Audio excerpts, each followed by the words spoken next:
Hello and welcome to Knowledge of the Damned. I'm Andre, and today I'm joined by Marc-André, who will be playing Major Abraham Stormcraw, Hi, I'm Marc-André. I play Kithguard.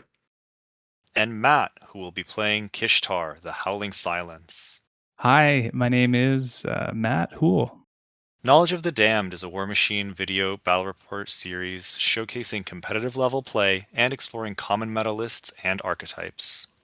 Today's battle report includes a discussion of the meta after the release of the 3D printed armies, Grimkin, Convergence of Cyrus, and Infernals, but before Lock and Load Europe and the release of Gunbjorn, amongst other models.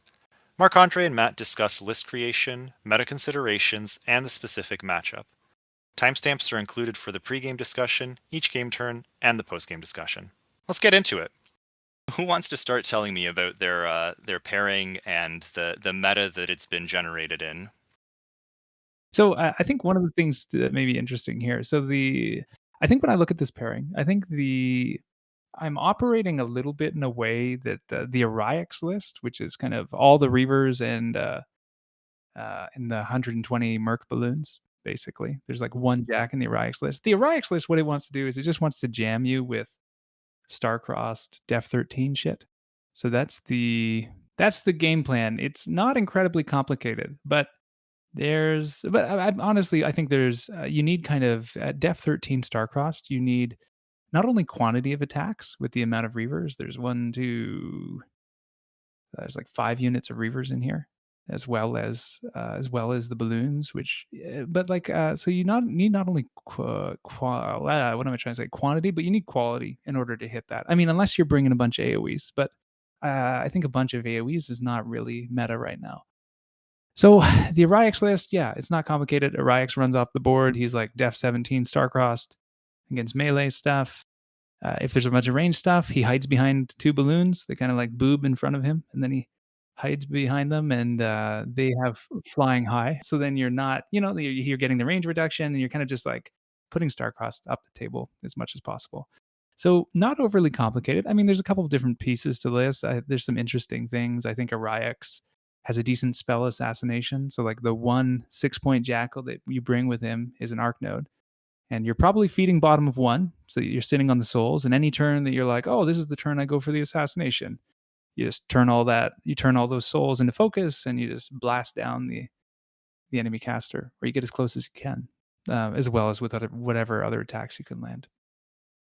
So I think that's an interesting kind of wrinkle in the Aryax one.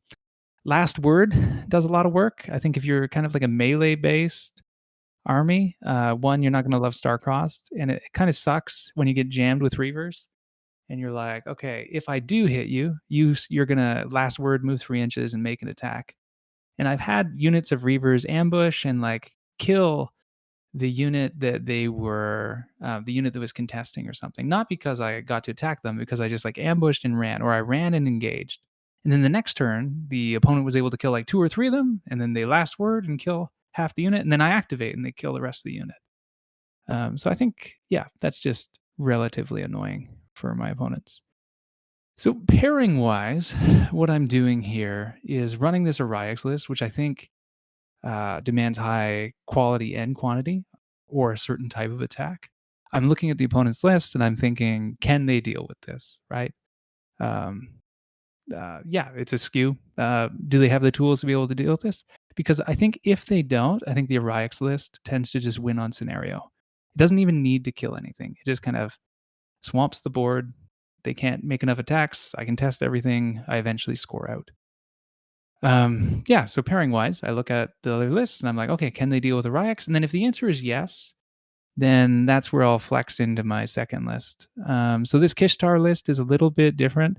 And to be honest with you, it's pretty new for me, right? I've been running Kishtaar as like a shooty list, and this one is a little bit more of a combined arms. It's kind of like, well, what if we just take super cheap tyrants, and we shake Azharak, and we try and leverage Hellhunter as much as possible.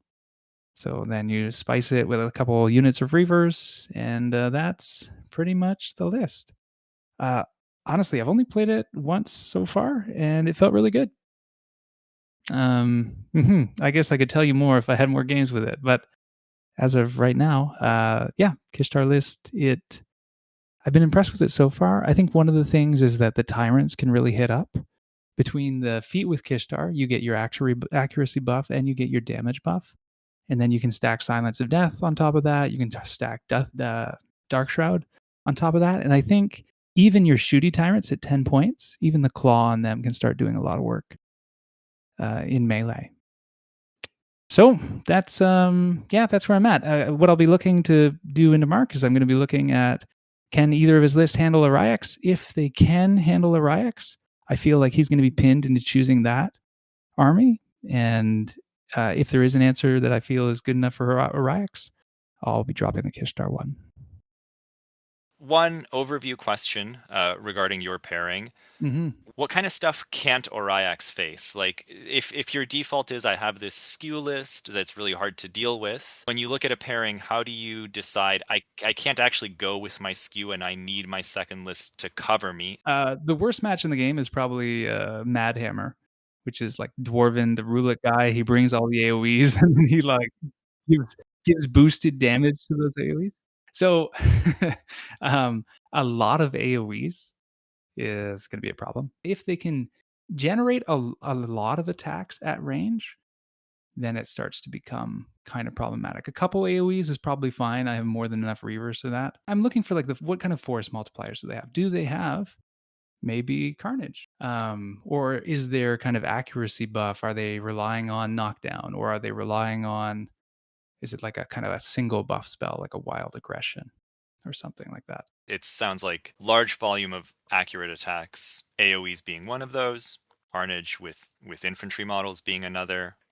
Yeah, that makes a lot of sense. And then you feel like your Kishtaar list is capable of fighting those types of offensive fixer lists, like lists that just get a +2 to hit or a +2/+2 or whatever. Like, you feel like that's where the Kishtaar list fits in, or what's the thinking behind that? Kishtaar is, I mean, you're bringing 5 heavies instead of a bunch of dudes, right? Like the Ariax list, there's not dudes. So you're like, I think you're kind of covering. I mean, Kishtaar is not worried about AoEs, so there you go. There's at least that. And then I think Kishtaar is also bringing some of the output, especially with Aztarak. Like, you're starting to bring quality of attacks. Like, Kishtaar isn't asking the question of like, can you hit this, or like, can you kill this? Like, she's going to try and punch you in the face harder, right? You're going to try and like get the most that you can out of that feat. So I'm bringing different model types, which I feel okay pairing those things together. I'm bringing a list that is kind of trying to do something very different.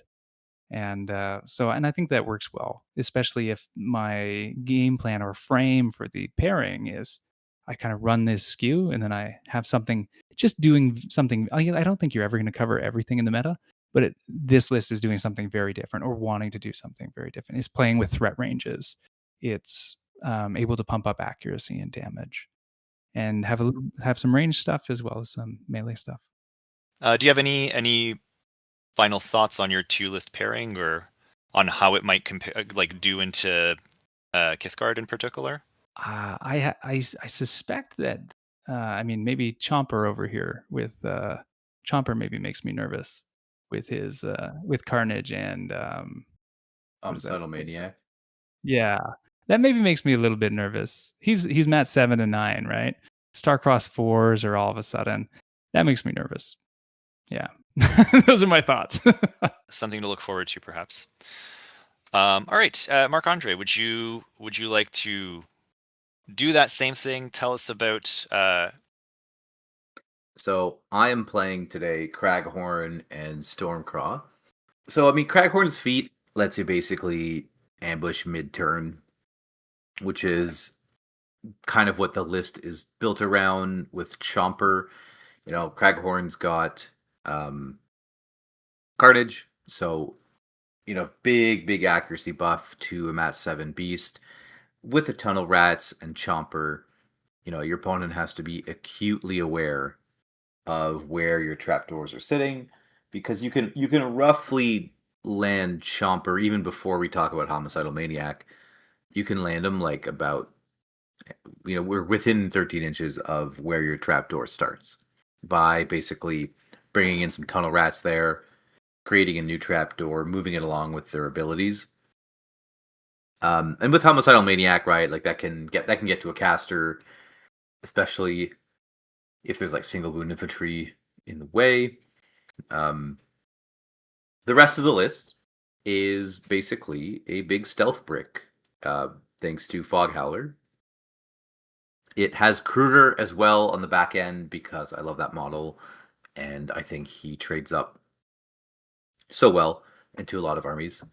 And then, yeah, like 2 units of Kithguard infantry, 2 units of Throatcutters, the Scrappers, because they're also great to pop out of a Craghorn trapdoor mid-turn, and the Tunnel Rats and Rattles because you have to. And Rudd sort of gives you the Prowl trigger, which then you trigger with Fog Howler on both Mistborns and potentially on Craghorn himself. Stormcraw is the new kid on the block. Brings D-Cell, brings Elite Cadre Carapace on the guard post. So we're kind of going full cheese mode with him. We're taking 4 Jungle Trolls with the machete. So we have that sort of unassailable forest wall. Stormcraw has positive charge, so again, another accuracy damage buff. His battle group is rounded out by a Virager, which itself has paralyzing gaze. So basically, when we need to, we can add +4 to hit on the table. We're taking a guard post because it's a great model. The Jungle Trolls have Tree Walker, so we can put them in their own forest with the guard post helping out, and then they're suddenly def 17 against melee, or 17 against range and shooting that doesn't ignore concealment. And anyway, in my opinion, def 17 is just when it starts to get pretty gross. And you can just achieve that regardless of, Blessing of the Gods or things like that. So it's a pretty gross stat to be putting, up against your opponents, and positive charge helps them hit like relatively hard. Stormcraw's feat is basically models that ambush in his control can activate normally, so you don't have to sacrifice movement or action. You do have to feat like a turn in advance, to be fair. And you can also send a warrior model / unit into the tunnels. Basically, right, like you're doing this to push a really strong scenario advantage. Like, obviously the offensive output, and if you get it, is crazy. But if you basically, it's like the idea often people do with Stormcraw is they feat with him bottom of 1 or top of 2. And it's a very simple proposition. It's like if you ambush, or if you come out at all, within charge range of my ambush models, you're going to be having a bad time. That's kind of the long and short of it. So to kind of back that up, we've got 2 units of Throatcutters, the Scrappers, we have Thornbane, and so we're basically asking many questions at once. We're like, do you have the forest wall, angle where, like, if you can't draw a line of sight, like, how big of a problem is that for you? Secondly, we got the Steelbacks. These guys are armor 18. They have Carapace to 22, 24 with D-Cell off Stormcraw. So again, shooting, I think we're really discouraging something that's shooting heavy with D-Cell, Carapace, and the forest wall. Like, the idea is, like, the only stuff you'll be able to draw a line of sight to will be armor 24. Tunnel Rats and Rattles, because you kind of have to. Thornbane, I mean, he brings Vet Leader for the Steelbacks. So each one of those Steelback models has, 2 Rat 7 sprays when Thornbane's on the table. So the idea being, with these POW 12 sprays, like, you can hose down, perhaps lowish armor single wound infantry relatively easily, especially when you're like base Rat 7, potentially with a Virager helping out as well. And then you got the Throatcutters that are just incredible coming off of his feet. They got Cleave. They have Sneak Attack. So it's, off his feet, if they're charging, like they're Mat 8 POW 15s with Cleave, you can potentially increase that with positive charge and or paralyzing gaze.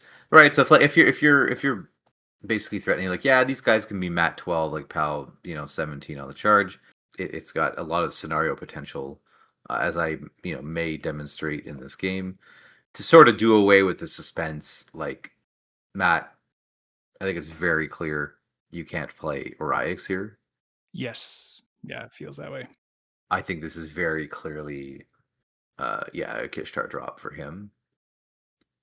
And then it's a question of like, yeah, do we have the damage to actually chew through 4 Tyrants and Azdarak and not lose everything? Like, Craghorn's all about offense. I know Matt well enough as a player that, like, if I tell him here's where Chomper can be, I'm not going to get a favorable Chomper trade. Does that sound right? I would like to think so. I would like to think that. You like to play KG. Yeah, and I'm pretty sure the Forest Wall is, like, not Kishtar's favorite thing to see on the table. So for me, this is a pretty easy Stormcraw drop, to be honest. The scenario we're playing is Wolves at our heels. Do you guys have any thoughts about how your lists do better or worse on this scenario? Like, is there a list that you feel like, oof, I don't think I can play it on this scenario? Or is there a list that you're like, this is actually super advantaged if I, get second turn, like I can just absolutely crush this on scenario with this list? Matt, do you want to start us off on that one? Oh, sure. I mean, the Oriax list that I have is definitely the stronger scenario presence. You just flood everything, right? Especially this. I've played it in on Wolves before, and and it's like there's so many Reapers on the table that like the 40 never moves, and you have so much shit in the way that people can't even like contest. So it's like very strong, I think, on this scenario in particular. But I mean, but it does hinge on like, do they have sprays? Do they have enough attacks? That's much stronger if you win the roll or if you know you're going second. I think Kishtar's fine here. I mean, heavy battle group, 50s in the middle. We like that. I think I have Reavers. I have a unit that can ambush. So I think we're feeling okay there. I think we have enough units that we can kind of go wide with. I think we have enough solos, and I think we have enough cheap heavies to throw up the middle that I think it's perfectly playable for the Kishtar list. Yeah, that totally makes sense. The scenario monster is a scenario monster, and your second list isn't poorly designed, so it can't play. And how does Kithguard fare? Is there like a scenario monster, or are they just strong on scenario as an army? How do you feel? Both my lists have like half a dozen units, so I know I'm going to be able to both score and contest the 40s on the sides pretty easily. Yeah, I feel okay. I feel definitely okay on this scenario, especially because like the trapdoors kind of let me threaten like the 50s like quite aggressively. Like, if you want to put stuff on the 50s, like, okay, but I'm probably going to get the alpha is kind of what I'm aiming for here. Do you think that's just a property of Kithguard in general? Like, if you're playing Craghorn, would that be any different for you? Craghorn and Stormcraw both sort of threaten that. It's just they have to put their trapdoors down a little differently. Yeah. Yeah. I think you can be very greedy with Craghorn. With Stormcraw, you kind of have to play a little further back. Not impossibly far back. Just you might not get to bully as much. Matt, you, I believe, won the roll and then chose to go second. Yep.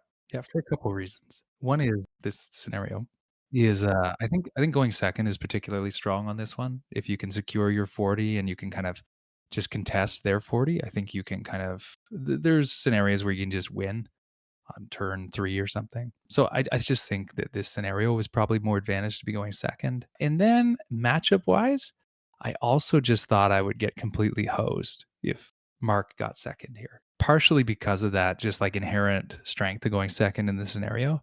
And I just had this nightmare where those trap doors completely cover every objective. So at least going second, I was scoring first. And maybe the edge in this scenario, maybe I can kind of flip that to my advantage. Marc-André, I wanted to circle back to this because I have a quote from you saying Kithguard always wants to go second, but then you said you got lucky going first. So do you still feel Kithguard always want to go second? Is that right? I think most of the time they do. Yeah, so in this matchup, going first let me put the forest wall, like, right, it lets me run with the jungle trolls turn 1 with impunity, and then it lets me walk compost like really aggressively. It lets them do it basically within contesting range of the objectives, which is really nice. I mean, I can kind of like deny engagement on my army while also having a pretty aggressive posture.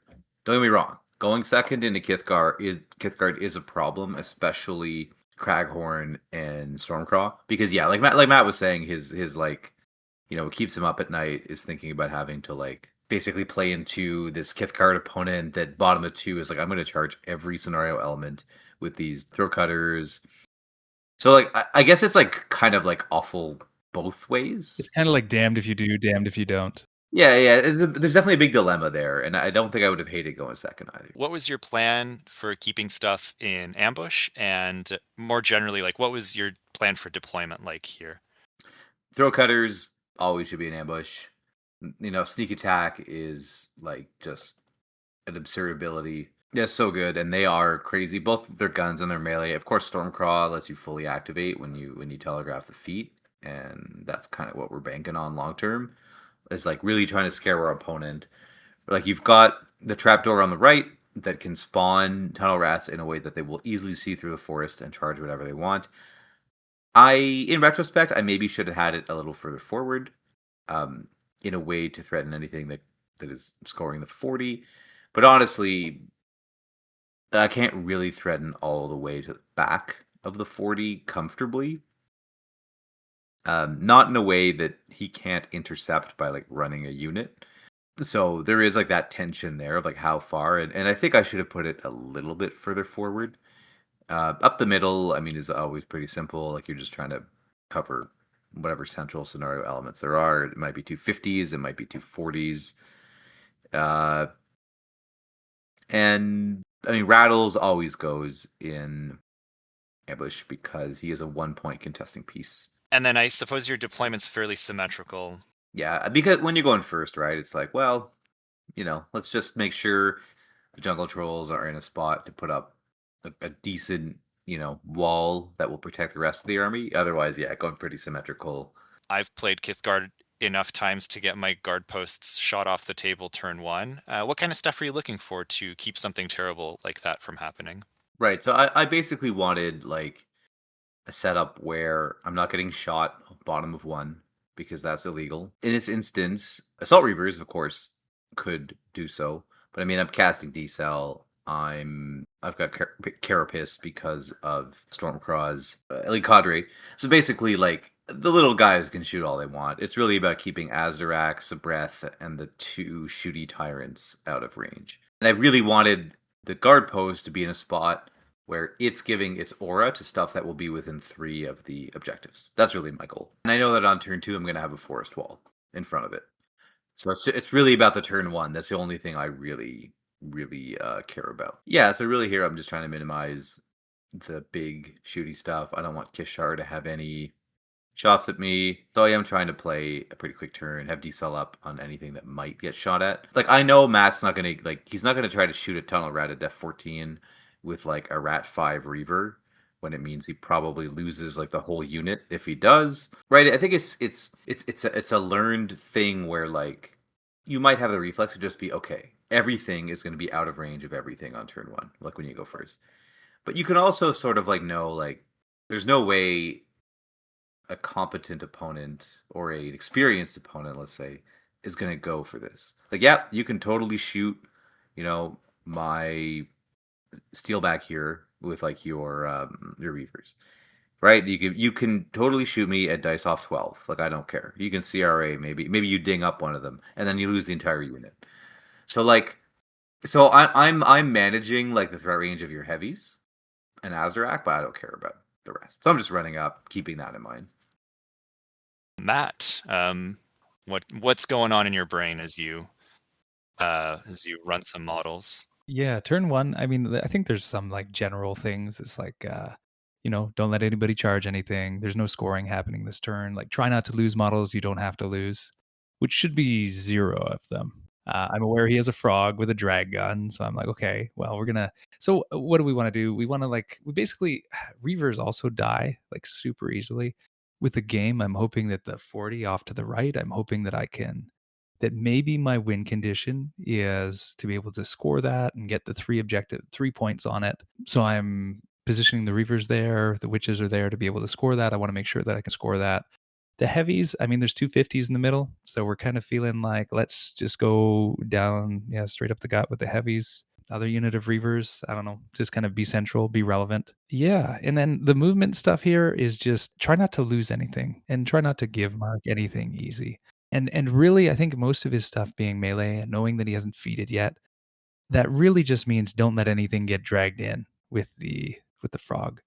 So I think what I end up doing is I think I put a shield guard on Azrak, and then I kind of like I'm gonna surround him with the tyrants, and then I think I'm gonna pull in my other what is he called? The little 4-point shield guard guy.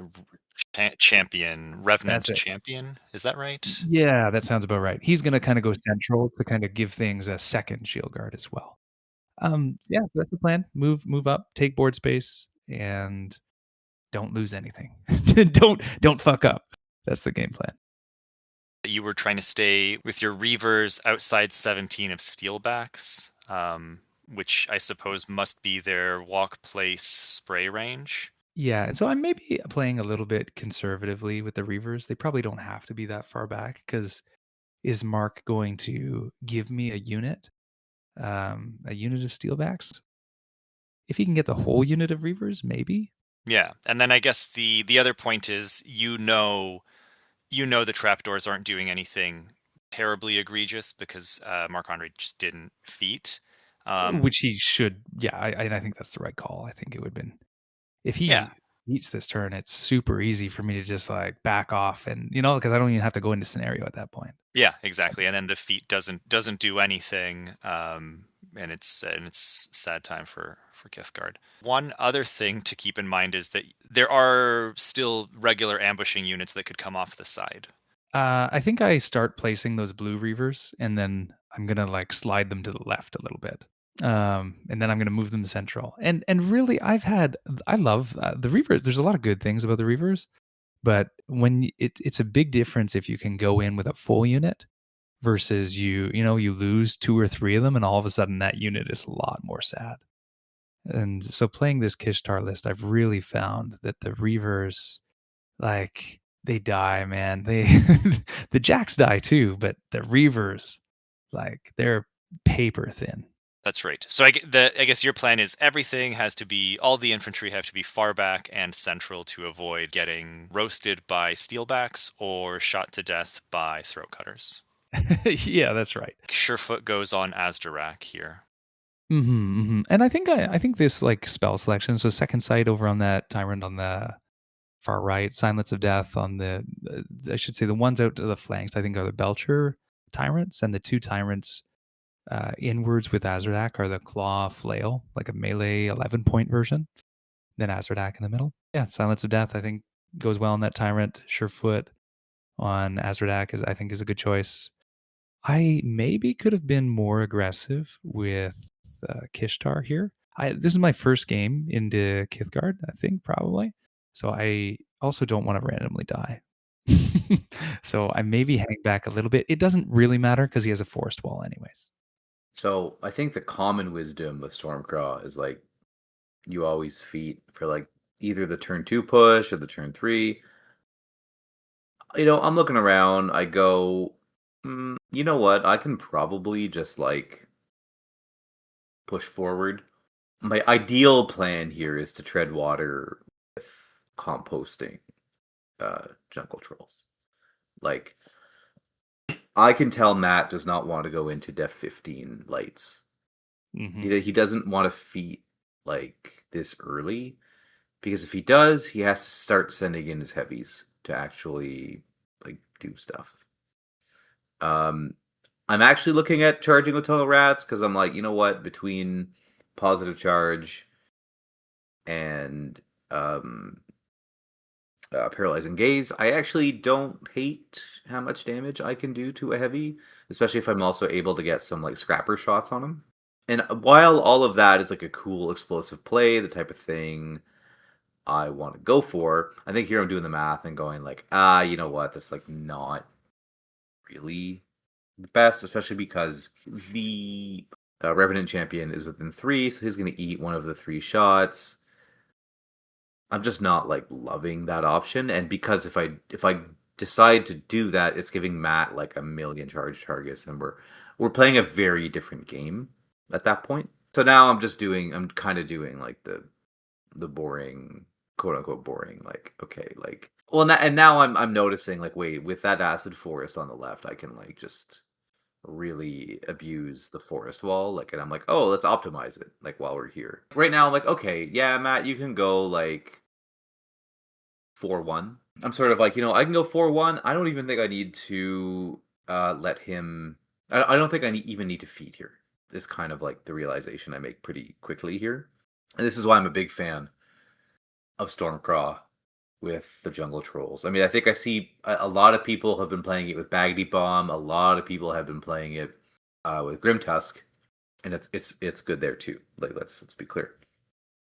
But here I'm pretty sure I can just sort of like do this, the thing that I'm doing, and there's no way Kishtaar is killing like steelbacks at range at armor 24. And now I'm blocking line of sight to like everything. I can put my steelbacks on the 40 on the left. He's just not going to be able to kill anything significant. And I can let him score first, but they have to give me like sort of free reign on his scoring models, if that makes sense. And I'm pretty sure I can clear like whatever goes in to score these 50s if he decides to do so. So I'm playing a very passive game. I'm moving my tunnel rats back to again make sure Kishtaar doesn't have any like sneaky avenues. I'm making sure she doesn't have like a weird angle around my forest wall to kill them. I think I'm repositioning one of the trapdoors, but I realize I'm like not doing an amazing job at it. So Right, because you don't want it base to base with something to like limit where you can place your ambushers. like honestly, I don't think I did an amazing job, uh, especially with that trapdoor there. It's basically like it can only disgorge its passengers like backwards. So that's not a fantastic job. But I'm like, oh, he's not going to play the Pathfinder card to like try and send multiple heavies onto my caster. Like that just seems like a bad idea. Yeah, I think he would transfers too. You're sitting on like 2 or 3. Yeah, he was like def 16, unyielding. Like he's like 16-20. Like I'm a very conservative player that way. So I'm like, please don't try to kill me. But like really, I'm like in retrospect, I'm like, yeah, you know what? I was like more than fine. Yeah, as Azrak tramples buys 2 attacks, you have two transfers, even if dice absolutely Even if they fight, want yeah, you it's to. just Yeah, you're totally safe. Yeah, like he's needing 9-0 undersigns importance to hit me if he sends an Azrak. I'm not. I'm a very conservative player, and I'm just like, you know what? Like, this is probably too conservative. The guard post really like just bumps up the survivability of everything. Like, it's kind of wild. So yeah, I try to play a pretty quick turn. You, Marc-André, you mentioned that you would play the tunnel rats differently. Is this kind of the turn where something different would have happened, or yeah? What's your assessment other than the boxing in your own trapdoor being quite bad? So like the leftmost trapdoor basically not being on the board because it's blocked in. Yeah, I mean, I think that's a big part of it. Like, they should be, you know, they should be in a spot. They should have been able to threaten like, on the right. They should have been able to threaten the trapdoor a little better to like try and punk Matt's 40. And then the middle, yeah, I think they should have like been a little more up the field to be in a better contesting spot, better spot to charge something because they're actually not horrible in melee. Yeah, so I feel like they were like a little too far back, here. Yeah. And then I guess the other thought I had is models can't end their movement on a trapdoor, so it would have been equally possible to have like the leftmost trapdoor in a position to where Azdarak can't land a trample to get into melee. 100%, 100%. You're right. Like that's yeah. Like this is kind of Like this is me not fully abusing what they can do here. You said that you're okay with Matt going up 4, so that takes you to a 4-1. What's your thinking there? Because that seems quite risky. You have to score up, um, you have to start scoring very aggressively. You have to be extremely confident in your attrition and like ability to clear out scenarios. That feels very doable for you, I guess.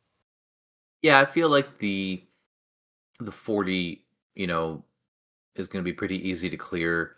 I'm expecting Matt's skirmishers to come in um, on my left. Up the middle, I'm pretty confident I can kill. I can clear one of the 50s. Like what I'm guessing here is Matt is going to nominally score one of the 50s. He's going to hard score, by which I mean he's going to put like a lot of beef on the other 50. And the 40, he's going to put whatever he needs to score. So, my gambit here is like, okay, he's going to go 4-1, and he's going to let me hit him first. Rattles is going to ambush off the far right to, stop him from scoring his 40 back-to-back. And so I'm expecting I'm going to be able to score back like 3-0 or 3-1. Maybe I don't contest his flag. I don't think I end up doing so, but so like he goes 4-1, but I'm pretty sure it's going to go 4-5 on the clapback. So Plus the attrition loss. Yeah. right, yeah. So like I'm like, well, he's gonna lose whatever's scoring the closer 50 plus whatever went to contest the 40. So I'm like, I kill 1/6 of his army, and we kind of tread water on scenario, and I'm maybe I kill more than that. Like that's my kind of assumption here. Because if he wants, because like yeah, I've got the throat cutters coming out of like some interesting angles. I could have done this better as we've talked about already. But that's kind of my argument here. It's kind of what I'm like representing. Yeah, that's really interesting to me. It's I like the ability to kind of float the risk of losing scenario advantage as player one for a really strong attrition counterpunch. I think that's a really interesting skill to have. Like, how confident are you in your like damage output and like clearing ability there? Cool. Right, so Matt, you're staring down. You know things are going to pop out from the feet. You know that you can't really get a good trample or a good line to get an assassination on Stormcraw. And yeah, so what's going on? I'll take it if he gives it to me, but yeah, he should never in a million years give that to me. There's no reason to. Yeah, so what do I look at this and I'm like, oh balls, that forest wall sucks. Like it really determines engagement. And I think part of the strength of this Kishtaar list is that it wants to kind of leverage that extra 6 inches of threat with the Hell Hunter moves.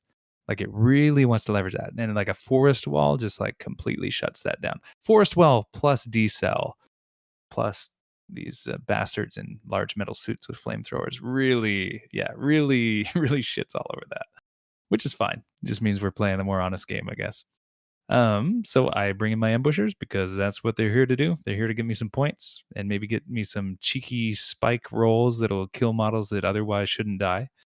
Yeah, what Mark was saying, like this scenario push, like this is, I think he totally does the right thing here. He puts models that are going to be scoring the 40s that I can't trivially remove. He's like, hasn't given me anything in the middle. Like, I mean, that forest wall, what am I trying to say? I'm trying to say he hasn't really given me anything in the 50s. Like there's a world where like everything's outside of 8 inches. So I can't just walk up with Azradak. I can't walk up with my tyrants and swing on anything. And like a trample with Azradak really just feels like it loses me Azradak and maybe I kill one light. And like that's just not good enough. So yeah, what do I realize here? Over on the left, I'm trying to be cute with my dudes. I'm trying to make it so one guy's contesting, but that he can't clear everybody, and so I can get multiple turns of contesting out of them. That's what's trying to happen over there. Super well done, by the way. That was well done. I liked that Thanks. play. It was good. The other option is that you have all 5 of the skirmishers get up in the face of the steelbacks, but I guess they're going to spray you down and clear the unit. That's what you're thinking there? I'm very confident in Mark's ability just to like murder them all. So doing this still gets me the 1 point advantage. and puts them on the board. And, maybe if he's thinking about other things, or maybe it takes a little bit more time to deal with them, like maybe this is just slightly more difficult. Over on the right, this is where we talked about like that trap door is like a half inch off of me being able to like we measure it out, and that'll happen in a little bit. I think you'll see the actual measurement happen. But that trapdoor on the right is like, if it was a half inch closer, he could get on anything that's scoring that 40 in the back. Is it anything that's scoring, or is it anything that's touching? I can't really remember. But I think what happens is you actually take back the position of this unit, this is too because I aggressive. think they're in trapdoor gotcha range right now. Because I can like leapfrog, with the throat cutters. Yeah, you get the base to base with the trapdoor, and then the like threatening model will be base to base with that first model. So you get like a medium base additional. Yeah. So then so change of plan, and it ends up that they'll be able to score this. If I put the token on, he'll be able to move it, but I'll be able to score this. And key is he won't be able to get on me with the throat cutters, and that's really just like a half inch difference thing.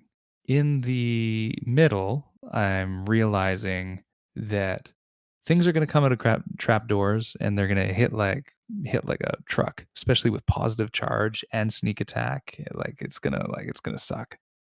And like I alluded to at the beginning, like nothing. This is where I'm really feeling in the Kishtaar army. I'm really feeling the like. I don't think I'm able to really put something there and have it live. Like I'm really feeling at this point like anything that I put on these like middle 50s is going to die.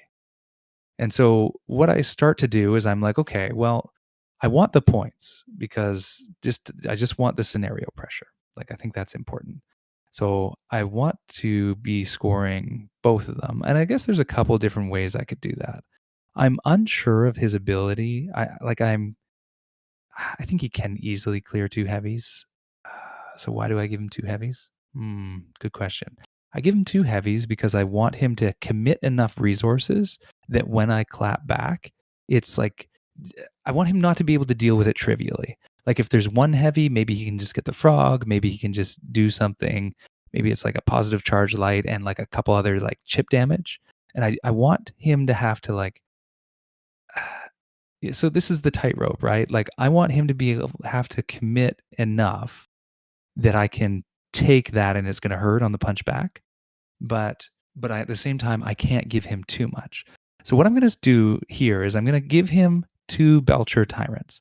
I don't think the Belcher Tyrants are particularly good in this matchup. Like, I mean, sure, there's things they could shoot, but not like, I mean, you have D-Cell. They're not particularly good, and they're only 10 points. And my plan is basically I'm going to put these two Belcher Tyrants. Hopefully, it's going to cost him more than 20 points worth of models to deal with them. And then wherever that Belcher Tyrant was sitting, that other Tyrant is going to be able to come in and just thresher the hell out of whatever goes there. So we're kind of setting up for the clapback. And I'll eventually do this on the right side. Over on the left, you saw me playing with those reavers. I'm debating in my mind, like, there's this tension, right? Do I keep those reavers in reserve as a second wave to kind of help clear stuff and do damage? Or do I use them as kind of like a roadblock that maybe screws with his units and order of activation, so he's not going to be able to maybe even efficiently remove the Belcher Tyrant on the left?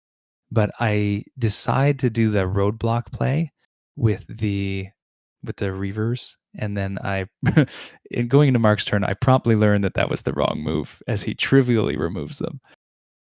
So the right play here was to keep those reavers in reserve and not try to do this roadblocky thing. One thing that's interesting is you did drop Surefoot on Azdarak, but then you don't.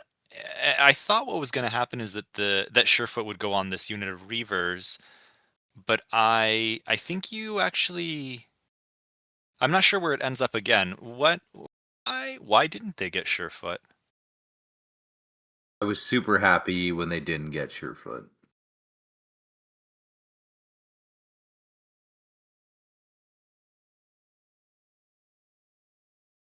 Yeah, interesting, because I haven't gone with Kishtaar yet, at this point.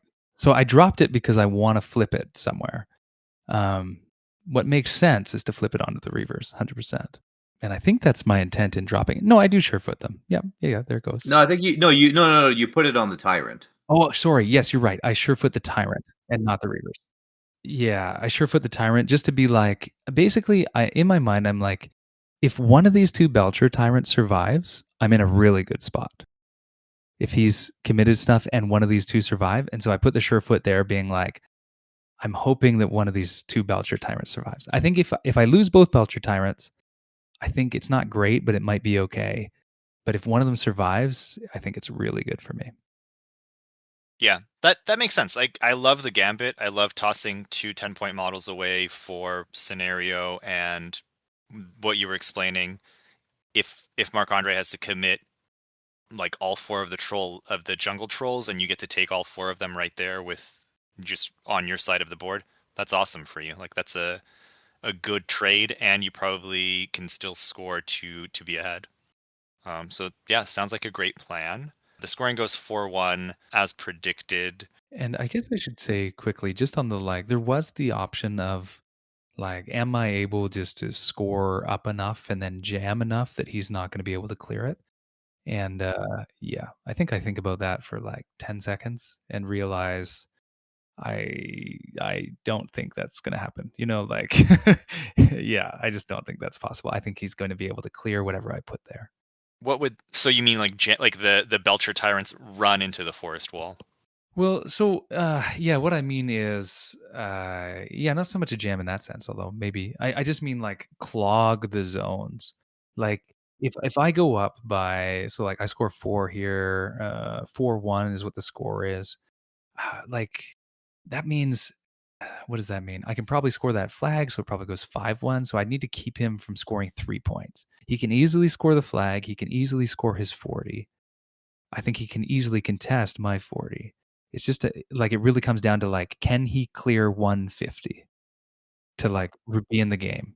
So maybe there's a play where all of those jacks run around Azradak and Azradak contests both, and then you just like run witches and reavers and you just kind of like do that. Right. Maybe, but that's also like that's a very I mean, number 1, I don't think that makes it for an interesting like stream game.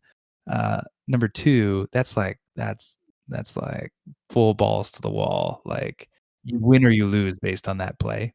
It doesn't And feel like a play you would make knowing how you play this game, but I mean like specifically you, Matt. But I actually see the value if you have everything within 3 inches of those 50s. If you have all 5 of your cohort models. Here we go. On into Kithguard turn 3. Let's take it away. So honestly, Matt played this, I think, really well on like all fronts. Um, duck and cover on the Reavers on his 40, like, was so good because he loses that entire unit if he doesn't do that. So it's like the ambushing throw cutters just with Snapfire, just like delete that unit, like no problem. So super good play there. On the left, contesting with 1 skirmisher, uh, was awesome. I'm like, because it like the odds are good that I'll kill most of them, but the odds are bad that I'll kill them all. He did that really well, and I very quickly was like, okay, fine, we're just gonna contest in like the most like we're just gonna get shit done in like the most boring way possible. So the scrappers are coming in on the left to help me kill most of those skirmishers. Rattles comes in on the right. He's like, okay, we're just gonna contest nominally, like, and I'm like, fuck it. The throw cutters are just gonna come in and basically do some damage.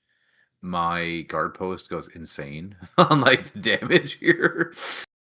I'm like those reavers are all just like gone.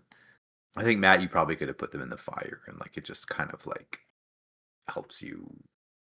But basically, I think it kills like 2 or 3 guys like on its own. I guess if they were in the fire, they would have also been in range to last word and poke something that came out of the tunnels, but it's quite difficult to visualize where the ambushers are going to end up. So Yeah, totally.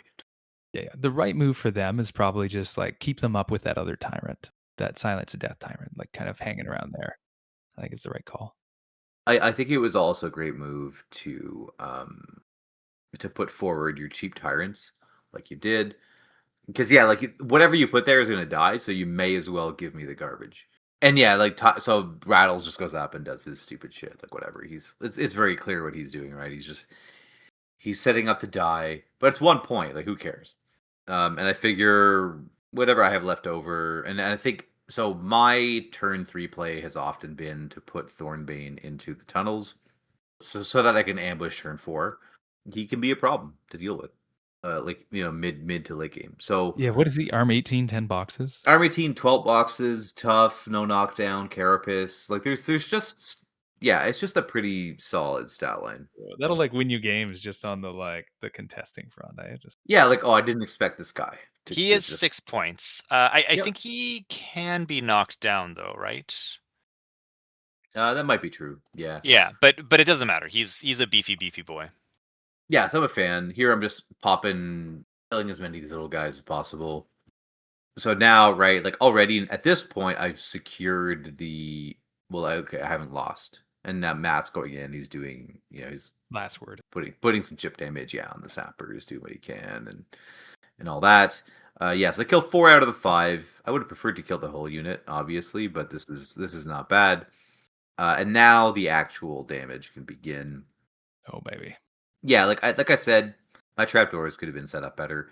I think if I have that unit coming out of like the sort of left quadrant here with like that trapdoor, I think if I do that better, knowing how defensive Matt was going to play, I think if I do a better job of placing that trapdoor, I can really ruin his day.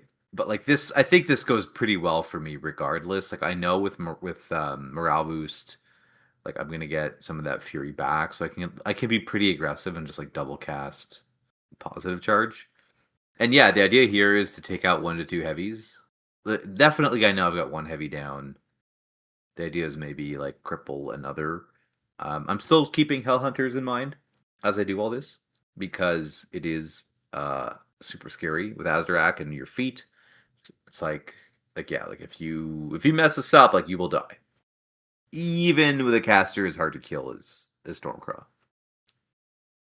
And I've seen you go for these assassination runs, Matt, and like that does bear mentioning. Like Matt and I play a lot against each other, so we kind of like, I'm like, okay, is this like gonna be good enough that he goes for it?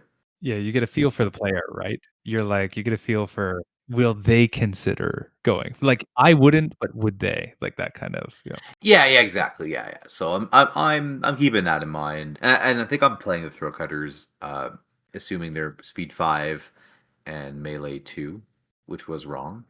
I think it's academic. They're in fact speed 6, melee 1, for everyone watching. Yeah, I did mess that up. I figure my scrappers on the far left are going to be a problem for him because, like, eventually, because I'm like, these guys can go into like 2 of them can be dropped off into the trench. So I figure even with like the Swift Hunter, when they like reload back, I'm like, this is going to be a problem. I know they're not going to get charged by the last skirmisher because I'm like, okay, well, Matt's just going to run to contest. I'm mostly just here figuring out the positive charge angles. I think I realize that I have like one, like the positive charge troll there on the left, the jungle troll that is, with sidestep. Yeah, can kind of like basically can like buff both units. Yeah, so you don't actually need 2 instances of positive charge because sidestep lets you get into position after you make your initial attacks. Yeah, positive charge is like on paper like an incredible ability, but I would say it does require, especially if you're gonna like rely on it to do damage and hit and whatever. It does require like a decent amount of planning and brain power. I'm not saying it's like impossible to compute. I'm just saying it's like it's not as obvious as it might seem. You might look at it in papers like, oh, it's like +2/+2 on everything. yeah. But the application of that is a little bit, yeah. You have to plan stuff out, make sure there's space for the models to land. You could also just play Ramhead, and not worry about it, but not in True, this list. true. Ramhead is it's super interesting piece in Kithguard.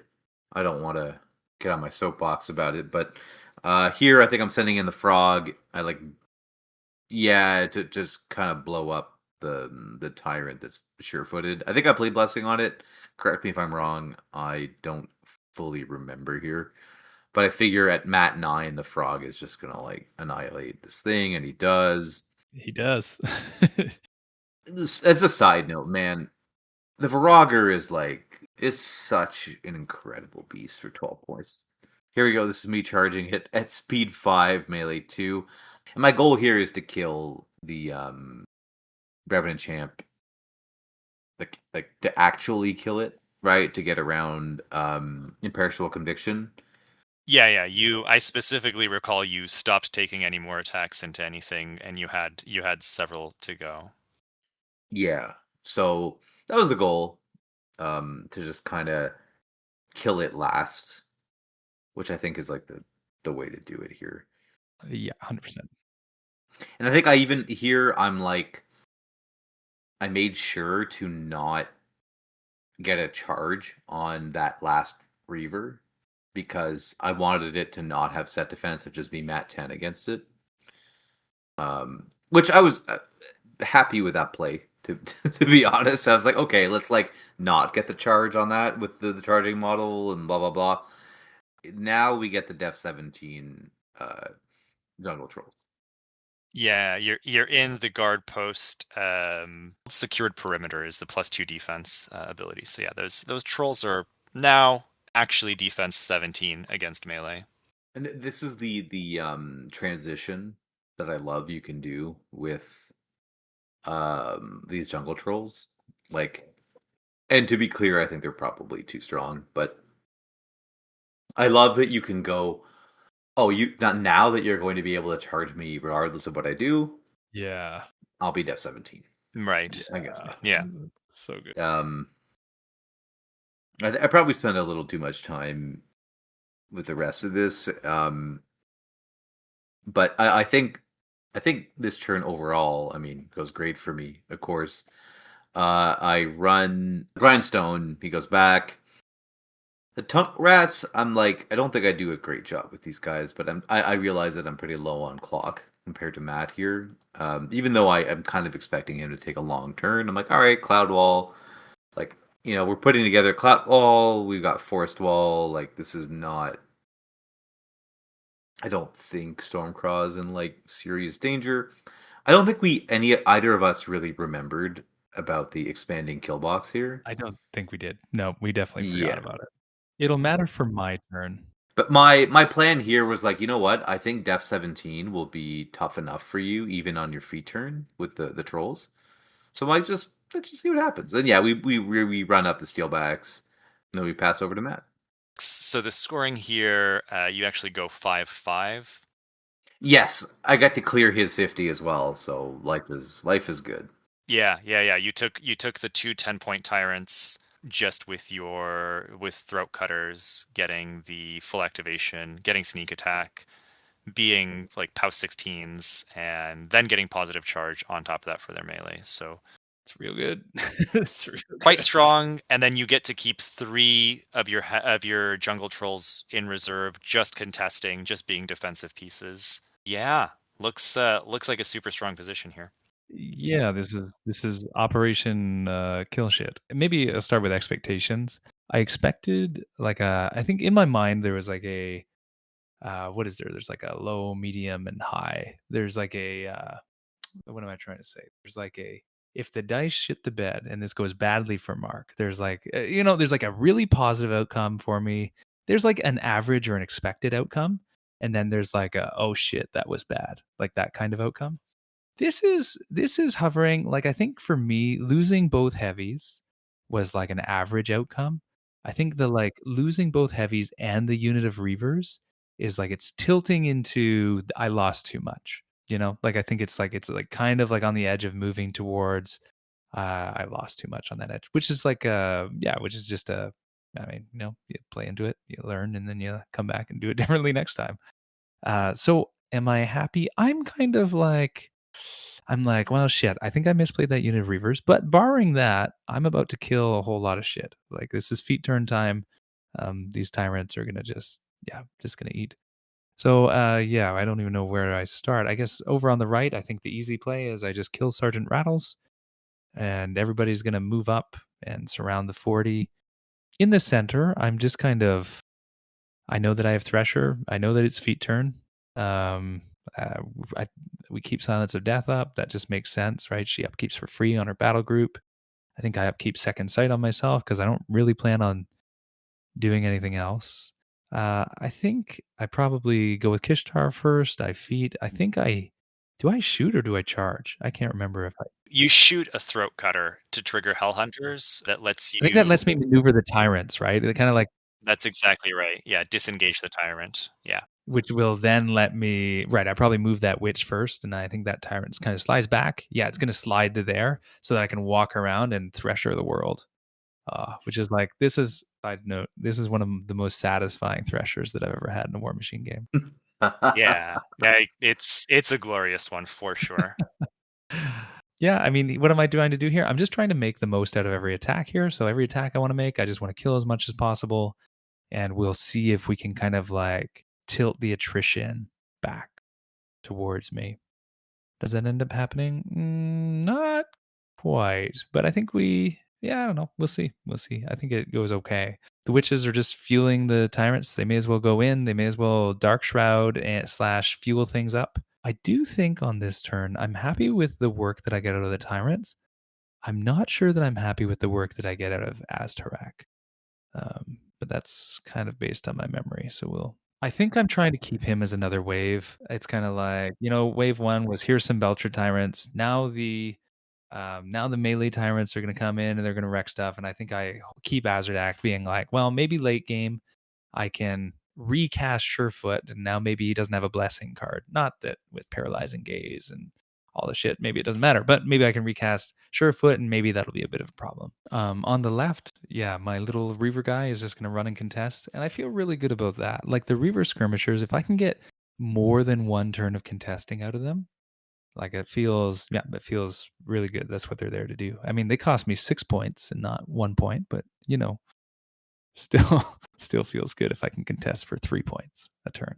Yeah, so I think this is you take a second shot with Kishtaar, and I think this is now the beginning of this massive Thresher. Yeah, this is the Giga Thresher. Yeah. Oh, so good. And the thing about this Thresher is you don't even have Silence of Death here. I just think almost every single one of those trolls fails their tough checks. Enough fail that he can just kill them all with the bot attacks. Yeah. You buy the last 3 to kill them, the ones that That's right. made their tough checks. Yeah, the ones that tough. Yep. So that's six models killed from one 13-point tyrant. Not bad. 11 points. Oh, 11. Well, there you go. Wow, even better. I'm looking over on the left. I don't like the fact that the scrappers are over there, and I'm wondering how I can kind of deal with them. Like, I don't love the fact that they're going to come in. I think they're like just outside of Kishtar's range too. That I can't I think they're like just outside of 18, so I can't walk over and just shoot them with Kishtar. Yep. Yeah, that was the plan for sure. This tyrant, I think, kills that frog. And then I think I'll deal with that troll eventually. Yeah, you get the frog, you get the jungle troll with the Silence of Death tyrant. I think the frog was like pretty likely to die to this because of your feet. I think if it's not your feet, it's pretty bad. But of course, you were gonna feed here. Like this is feet turn. Rolling pretty hot on damage there. I think I rolled pretty hot with that tyrant. Like killing both, I think was unlikely. You did, but you have Silence of Death. Like you are kind of stacking the deck between your feet and Silence of Death. But yeah, taking a Virager and a jungle troll is pretty good for an 11-point model. So you're definitely clawing back the attrition. I definitely felt like that was a bit over the curve, but like not like crazy. And I think the plan with Aztarak was like, oh, I'm going to kill that light. Like, I think the plan was the tyrant's going to kill the frog and Aztarak's going to kill the light or finish off the light and then kind of back off. So I think I just end up not using him because I'm like, oh well, I just rolled so hot with that tyrant. I was like, okay, guess you just hang out over here.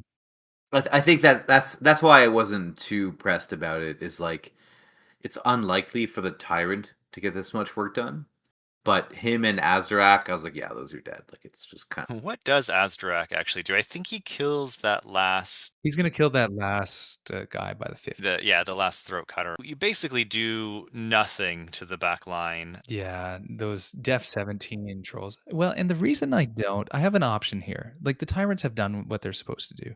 And I have an option here of like, do I go in to that line of trolls or not? And I choose not to. And I think that's probably the right choice. I think if I go in, I maybe kill at Def 17. It's a problem. Like I can't really interact with them well while that guard post is there. Like I kind of need them out of the guard post in order to like do anything about them. Yeah, it's tricky, right? Because I think the feat is your best opportunity to do anything. But if you go in and do nothing, you're standing right there and they're going to drop in on you and kill Azrak. But also, if you wait for them to come at you with positive charge, they still get to do all of that. I think Azrak is able to reposition out of melee threat because they're only speed 5, so you can kind of just outrange them. Yeah, that's right. Yeah, so I just fade back, and so I decide to keep him as a second or another wave. Like I'm like, you're gonna stay put for the next time for whatever comes in on the tyrants, and you're gonna deal with that. You're right that it's not feat turn, but I feel like if he goes in, he maybe kills one jungle troll, and I think that two jungle trolls and I mean maybe probably what happens is Stormcraw himself kills Astarak. Then the tyrants get messed up too, and then I think I've lost too much at that point. Yeah, you probably need to have Azrak still alive. Now, crucially here, I forget about Killbox. So that matters. I accept your apology. Yep. Apologies. Okay, so that's a little bit of a whoopsie, but it's unfortunate, but it is how this game played out. The scoring now happens, and we go to 7 for Matt, 6 for Marc-André. Matt, you're pulling ahead by 1 point. Yeah, he doesn't contest my flag. He otherwise scores his 40 and his flag. Yeah. If we remember Killbox here, I think I can go up by 5 against Matt. I don't see him with like a way back, but that's the fun of Wolves. It's the only one with the expanding kill box. And I will own the fact that neither of us was really like thinking about it. So my plan here is send Thornbane into his 40. I'm pretty sure it was a sub 50% for him to kill Thornbane with what he had over there. He ends up getting it, right? Like Matt, you end up getting the kill like pretty trivially. Yeah, so I'm thinking like that's a pretty solid move. You know, I'll be in melee with Carapace, so I'm like, it's just like the way to go. So my thought here is, I can go pretty easily, score my 40 with positive charge. Like I should be able to fuck up these the remaining tyrants. And the idea again, is to have like one positive charged heavy sort of like give me both angles. I think if he's not able to kill Thornbane on the right, that pretty much like seals the game right there. Yeah, you're sort of strangling out any kind of easy scoring. Mm-hmm. You put positive charge on a jungle troll and then send it in. The steelbacks follow up, finish off that tyrant, and then the other jungle troll gets in on the left-hand tyrant and finishes that guy off. You clear both tyrants here, which is, I'm like, well, I expected nothing less from Mark. Like, yep. I expected them to be gone. This didn't seem trivial to do, even with positive charge. The dice do go well for me a little bit here. Yeah, totally. So I do think clock was like a pretty motivating factor in how I'm playing. Yes, it's worth noting we played this on 65-minute clocks on War Table. which is it's fine, but it is specifically very bad for Kithguard, like just super bad. And so my plan here is to basically go, well, okay, what's left will have trouble uh playing the scenario. I'll also point out you played hit and run to bring the leftmost jungle troll back into secure the perimeter. Yeah, so it's contesting the left 50 and getting +2 defense. Looking back on it,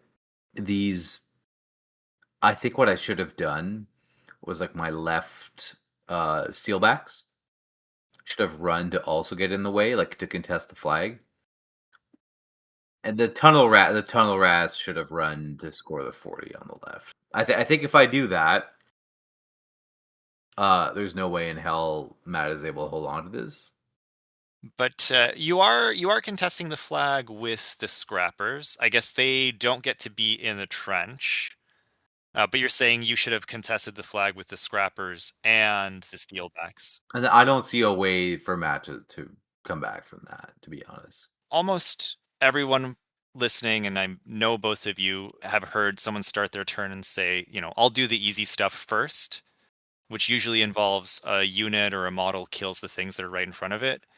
And I think this is one of those cases where because you committed the models that were the closest to what they could kill, you ended up not having them able to do kind of a more aggressive utility or scoring role. So, if you had instead cleared that one skirmisher with the tunnel rats instead of with the steelbacks, then you suddenly have the steelbacks freed up to contest in a much more obnoxious way.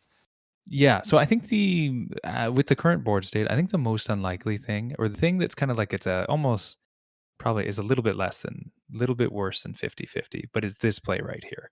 Can I kill this model or not? And basically kind of win or lose the game based on whether that model dies. If I clear it and score that easy 1 point, and it's actually a bigger deal than just do I stay in it for this game? It's like if I get that, all of a sudden scenario possibly becomes a win condition for me.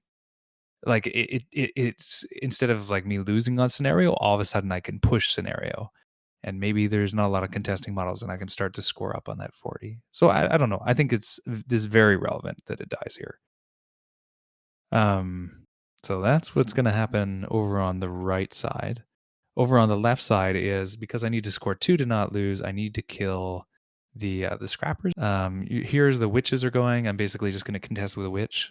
Yeah, I'm bringing my caster in to deal with the 2 scrappers. This, because there's no steelbacks, kind of like we talked about, there's no steelbacks there. I think this is a reasonably. I think this should happen. I think should. I think it's reasonable that Kishtaar can kill that if she's on full focus. I do debate, and I do end up casting Surefoot on Azradak. Because I feel at this point, I'm like, if I lose Azradak, that's game. I mean, if I don't score these points, it's also game.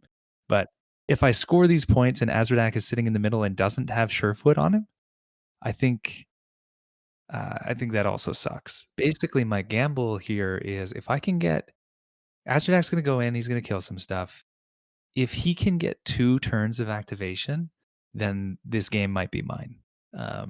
But if he can only get 1, then we lose it there. And Surefoot helps to make that like, okay, you're going to get 2 turns. It makes that possible, or more likely, I should say. Kishtaar, I think, kills something with a ranged attack, and then she's like, because she can do both. She kills one, but the other, I think, you don't have the damage from your shooting. Oh yeah, and I'm not close enough. Yeah, and I'm not. That's a huge mistake on my end. Yeah, it's because you wanted to be as far back into the trench. You would have also known you need to be further forward because the kill box is actually not where it is. And so the positioning of Kishtaar is probably you don't need to be that far back, and also you kind of can't be that far back. So you'd have probably been able to get that second melee, but right now I think the way she charged, you wanted to be quite conservative and have her further away from the jungle trolls. Well, and I think I did want to be far away from them. And I think also what's happened is there's a bit of a misplay there where I expected to like the model at Tuft I expected to kill and use the 2-inch movement, the Swift Hunter, off of that kill to move closer, and then that didn't work out because it Tuft. And then I was like, okay, well, I'll kill this other model with Ricochet, and the Ricochet didn't work out. So I was kind of like, yeah, I did. That was not a pro activation with Kishtaar, especially because I would just lose on scenario. Yeah, it's a tough one to say because it's like neither of us sort of brought it up. Yeah, it's a tough one. 1.2 is Kishtaar does live and die on whether she's getting the ricochets, the hell hunters. Like, she needs her triggers, and so this is not an uncommon situation where the dice it's not her feet turn, the dice aren't good enough, and you don't get one of the triggers, which That's fair. Yeah, just that's a good ruins your point. day. Yeah, especially not feet turn. Anything that's not feet turn feels a little Yes. like, Yeah, oh it's shit. a little, you're just relying on luck a little too much. Okay, so back to what is Azdirak doing then? I think he's Yeah, trying to so save the day here. now I need to kill that model that's contesting my flag because Kishtar did not do her job. So I'm going, and I also need to get some work done with Azdirak here. And I think this ends up working pretty well. I move in with the witches because Yes, it does. yes, it does. Sorry, go on. No, it's all right. So I go in with the witches. I dark shroud with the one of them. And my plan here with Azarac is I'm going to go in. I'm going to use my melee attacks first. I'm going to kill number 5. That's going to mean I'm not in combat so that I can shoot that remaining guy in the trench, I think is what happens. So I believe well, he's not engaged. So I probably boost to hit the guy in the trench. And then I proceed to buy additional attacks and kill a bunch of other things in melee. Yes, yeah, you get those 2 steelbacks. You also have a cute play where, because models that get base to base with Azdirak catch on fire, you use the repo to catch repo closer to catch them on fire. Yeah. Yeah. Well played could be quite relevant. But also, I think that repo gets you contesting some stuff with. And then I think it gets me on the 50. Yeah. Yeah, exactly. As opposed to just leaving witches contesting it, which is, not the most resilient. I think those are basically all your activations. So you score your 2 points miraculously, and you keep the game alive. Oh, this guy, hero over here, charges the knockdown guy. Yeah. Kills the last scrapper. Finishes Kishtar's job. And I think I do put move the 40, knowing that no, I you're don't. going to be. Oh, you don't. I don't think I do. I think because I want to score on Mark's turn. Yeah, right. So he's got nothing to run. Yeah. Okay, so here we're going to get into turn 5 for Marc-André, and basically, I think we should just talk through this one, because what happens is Marc-André wins if Azdirak dies. And so this turn is kind of academically about how does that happen and how likely is it to happen? Yeah, I mean, so like obviously there's the kill box side of things, but beyond that, yeah, I'm sort of like, okay, well, I can't, and I think all 3 of my steelbacks end up missing that witch as well. I feel like when I was able to kill both tyrants, like on turn 3, we were looking at a pretty not solved game, but like I think most of us could see where it was going. Like advantaged, like yeah. So like I just end up missing like a lot of attacks, and that's just like how she goes. That's roughly where I'm happy to sort of leave it, so to speak. You had it pretty locked up, and relying on Thorbane to not die just to close the game for you was pretty good. And I think if you had the steelbacks run to the trench, then Matt doesn't score that extra point, and you win at 8-11, right? Attritionally, the game was pretty in hand, and then the dice kind of fucked you on Thornbane. But there was, I guess you could have positioned the steelbacks better, so that wasn't such a concern. Yeah, like I think I had, I think so. Like, although I think Thornbane's odds were good. I could have made it like sort of irrelevant. Yeah, you could have made it so it wasn't really about the so that the dice roll didn't really matter. Yeah.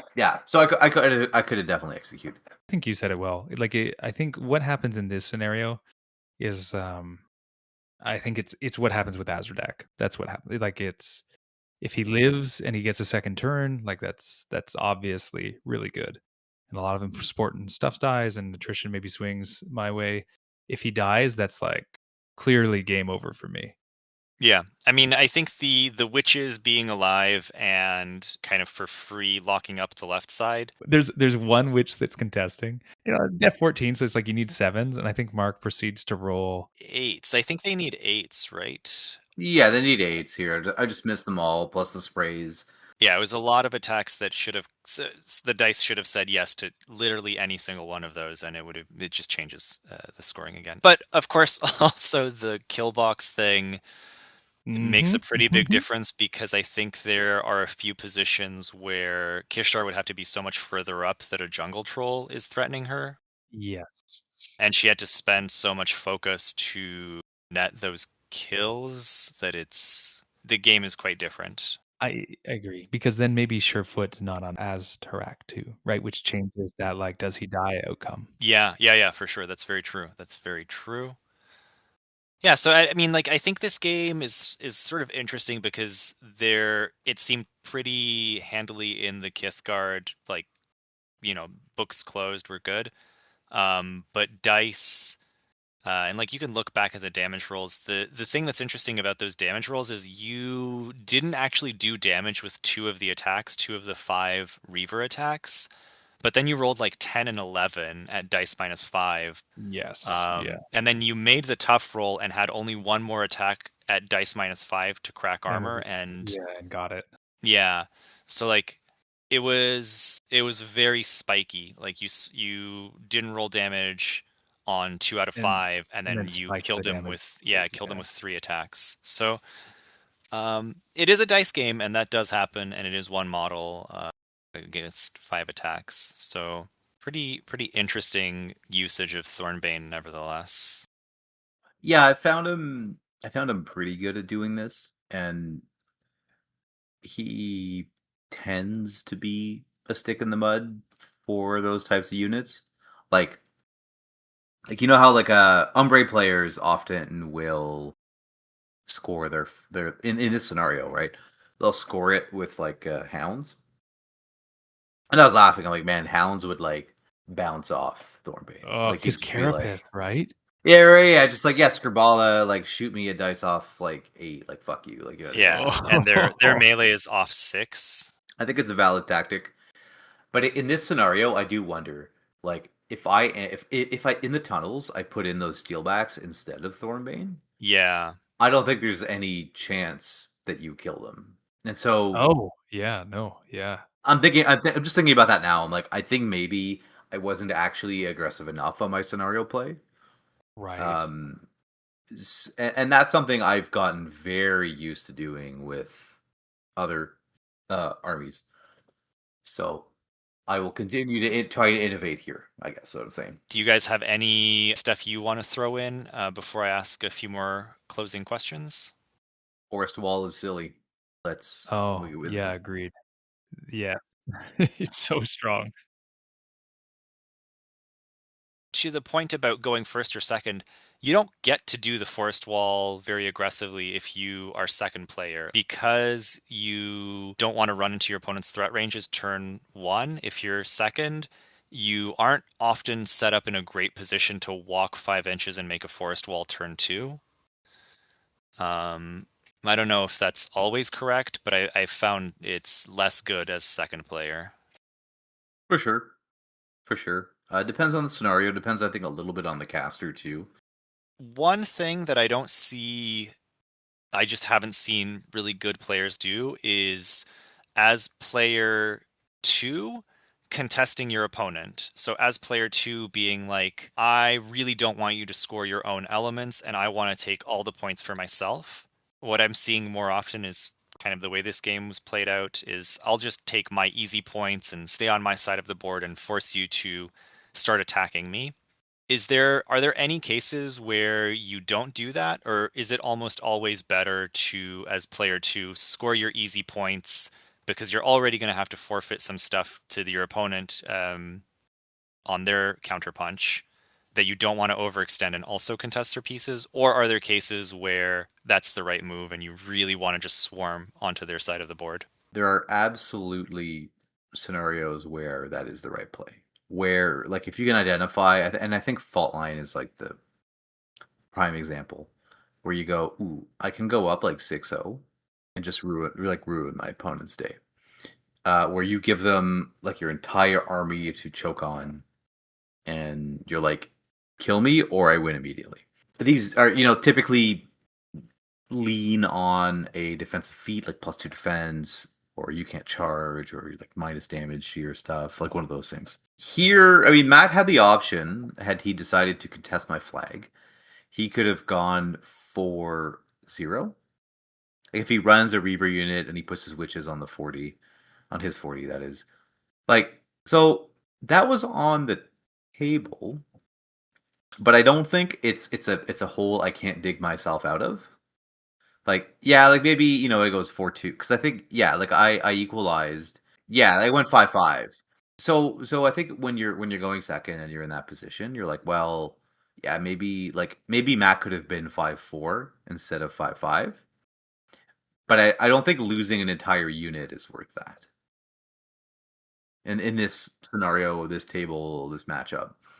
But I have definitely won games off a play like that. Yeah. So it's all about the context. Absolutely keep it in mind, because you can close out a otherwise tough matchup early. Right. Yeah, and I guess fault lines is kind of the scenario par excellence for being able to score a massive amount of points. Right. Way more than your opponent might have planned for. Yeah, I think Wolves done right doesn't happen. I think that's more of like a fault line. Obviously, there's the two front. There's the angle. There's that angle on two fronts. If like one player kind of like leaves an opening to go up like 5-0. Yeah, like if there's a weak flank. And depending on where the flag is. Yeah, right. It was like, like I'll score both on one side, my flag, and my other objective on my own side, and contest yours. Like, Two Fronts has that 5-0 potential. Obviously, trench warfare. If you forget to contest your flag or your cache properly, then yes, you might, like, second player might have a blowout like made available to them. But certainly in this scenario, I don't feel like that was ever really on the table. Yeah, that makes sense. I think we also sort of chose a less aggressively scoreable scenario to play this out on, but it does bring to mind that question of like, is cautious play just the better way to do scenario scoring? Or yeah, exactly how you answered. There are some cases where like an aggressive scenario push with a defensive feat can just close a game before you roll dice. And I think the thing is you just want to be sure, right? You want to know that it's locked in before you go for it, because it's an all or nothing play. Like, if your opponent digs their way out, you've just lost that game. Like on turn 2, you just lost it. Whereas maybe, so you're kind of doing this math of like, will this close it out? Like, are the stuff in my army, can they deal with it, right? Like if there's steel heads on my shit and I can't, remove them, that's different. Yeah, you just want to be sure that it works. And so sometimes you're like, maybe you don't know the opponent's army well enough and you're like, maybe. If the answer is maybe, like, probably don't do it. Or, or what happens? Yeah. Yeah, or I think you can find yourself in situations where you're like, well, maybe it's like 70%, like, they can't clear it, but maybe you don't feel bad about the matchup anyways. And there, the option is like, well, maybe I should just play the match, and I can always, I don't know, if I'm feeling like positive, or I'm not feeling down, or I'm feeling like it's a 50-50, maybe that's the better option. Yeah. Now that being said, yeah, like I mean, I know some very good players that have been caught off guard when somebody who's like relatively new or inexperienced just like rushes up the middle and scores enough points, and they're like, "Oh shit!" Like I'm aware of some very good players that have lost games that way, myself included. Yeah. So yeah, I'd say viable win condition. Just make sure that it's going to work if you're going to do it, or you probably want that to be a lot more sure than how you think the game would go if you just played it. Yeah, interesting. I guess that's kind of a difficult assessment because I think you're pointing out, most of the time when someone pulls that play, they're not making a good evaluation. They're just sort of like, this is a very easy like skill check for my opponent, basically. Yeah, oftentimes what'll happen is people will look at it and they'll be like, I don't want to do the math, but let's go for it. And part of this is player skill too. Like there's certain players, like in Mark's one of them, that I'm like, other players in a same situation, a different player, I might jam them with something. But I know into Mark that he's going to be extremely efficient at like being able to get his attacks, and like I basically am operating on the assumption that I'm not like he's going to be better at unjamming than I'm going to be at jamming. And so unless I'm like, unless I'm very sure, like I'm not gonna do that. So yeah, players like Mark and Rob, like I can't jam them because they're just gonna figure it out. That's a super interesting point because I think we were discussing where you kind of had the option of the two Belcher tyrants, instead of just standing on the 50s, could have gone super deep, and then you have your flail tyrants standing further back. And I think, Mhm. yeah, in this game, positive charge, all of the lights, all of the no, that's not going to work. But I think there is something interesting about being able to judge. Sometimes the volume of attacks is just like not there, and even a good player can't scrounge the amount of attacks necessary to unjam and also contest. Yeah, it can be absolutely. Yeah, there can be a dilemma there, and I like Matt played the hell out of this, and definitely, I think did his very best to claw back from like a somewhat disadvantaged position. So I think this is if nothing else, this is a good example of like, okay, like you're down at attrition, like what do you do about your opponent, like kind of pressuring scenario like this? To kind of wrap this up, my next question is, how does Kishtar win this game? And to my eye, it looks like Azdarak, keeping Azdarak on the board is the key. But yeah, what do you guys think? How important is Azdarak? What is the easy way to win this? Pretending that the kill box thing didn't happen. Yeah, yeah, yeah. I mean, from my side, I did. We clawed back to a certain amount, but I didn't. I did not like this matchup for Kishtar. Like, uh, like nothing in my army can kind of like withstand getting kicked in the teeth. Like it really is like I have to just play in waves and like let him kill shit, then kill him back, then let him kill more shit. Like, and different scenario, faster scenario, like I don't know. This felt back-footed from as soon as I saw the forest wall. That's how did not feel great. Interesting. So your take is Kishtar is not really the appropriate drop. You need something more resilient. Is that right? Or do you feel like Labyrinth and just being faster is the answer? Yeah, I would love to have, execrators with IR. Like I would love to have something a little bit more. A stickier scenario piece, yeah. Yeah, and like I mean, so like matchup wise, like is it playable?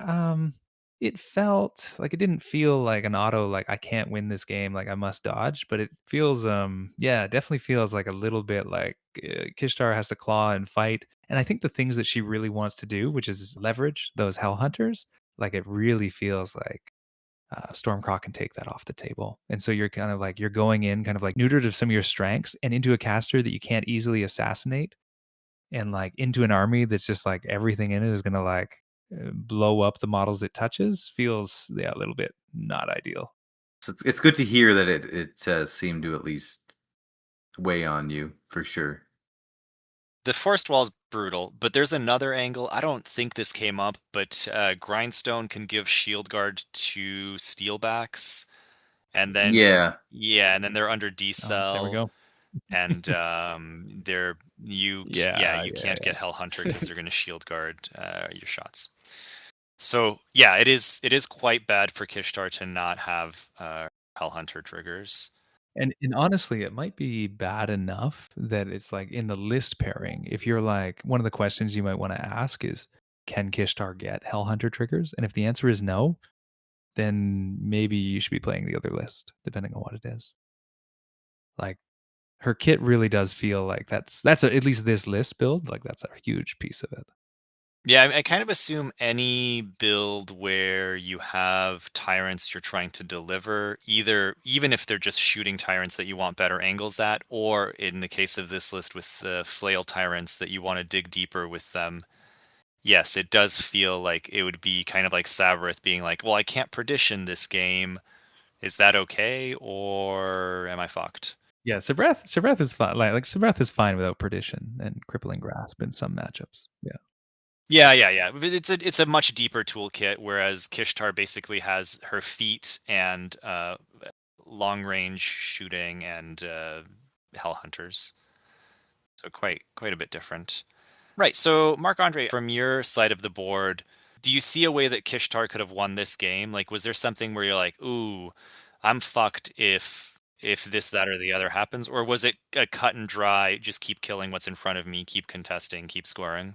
So I don't know about a surefire answer one way or another, but I think the big decision point here was when you didn't put Surefoot on the Reavers like on turn two, it just made it like so easy to remove them. So that would be like I'm interested in seeing how the game shakes out when that happens. Yeah, that's fair. Yeah, like the Surefoot and set defense and on the Reaver unit instead of putting on the heavy. I do want to spend a few more minutes just talking about Kithguard in general and what, Matt, from your perspective, what you're seeing across the board. What thoughts do you have about like how do I fight this army? What challenges are they presenting? What kind of tools do I need to have generally? But I guess also you play pretty much just Sea Raiders, so with that toolkit. Yeah, so I mean, I've had a couple more games in the Kithguard since. Nah, not a lot. So I wouldn't say I've have them figured out. But that being said, yeah, I think that the most egregious tool is that forest wall. Like basically blocking line of sight and making it so that like their control that basically lets them control the alpha, if they do it right, which they should. Play a couple games and they got it. Which is like that feels huge. Like that feels egregious.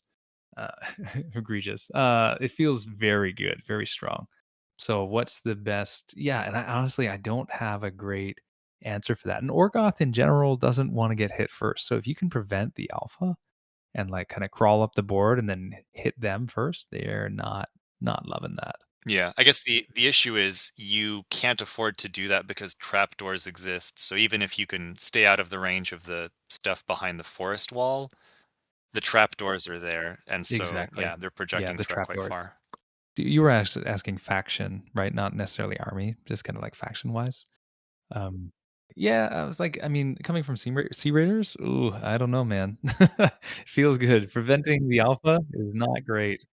Yeah, I don't know. Got to think on it some more. I've got to play more Sabrath. Feels like you're not going to shoot this to death. So like a shooty Kishtar list isn't going to do it.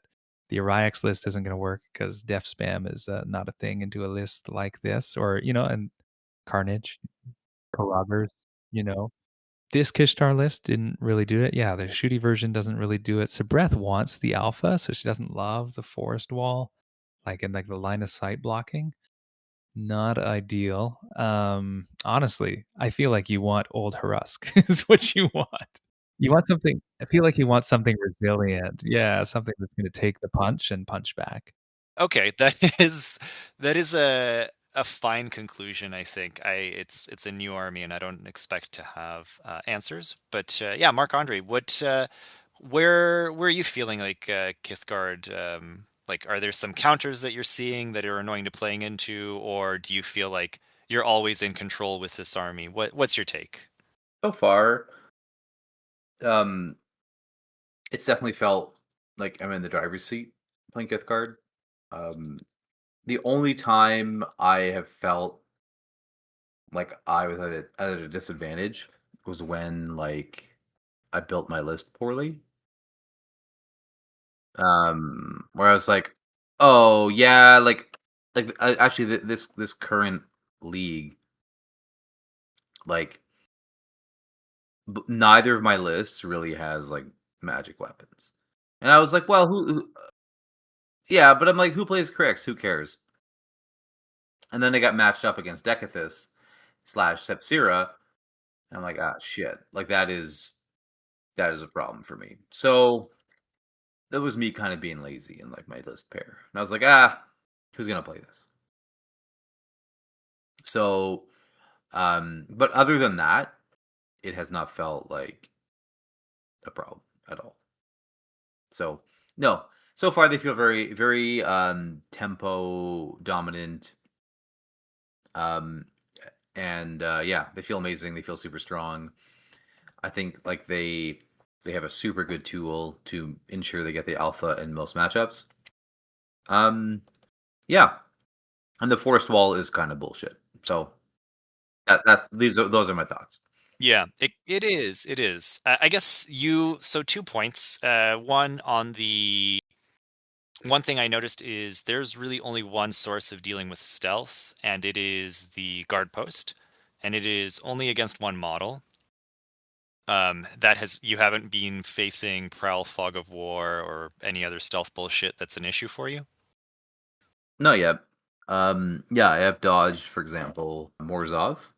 I can see how that will be an interesting matchup because he has the numbers to mob like your that might end up having to be like a Crackhorn matchup where you just say like, well, Clangor is going to get you, or sorry, not Clangor, Chomper. But then that has its own problems between Shearlings and Jazana and the feet.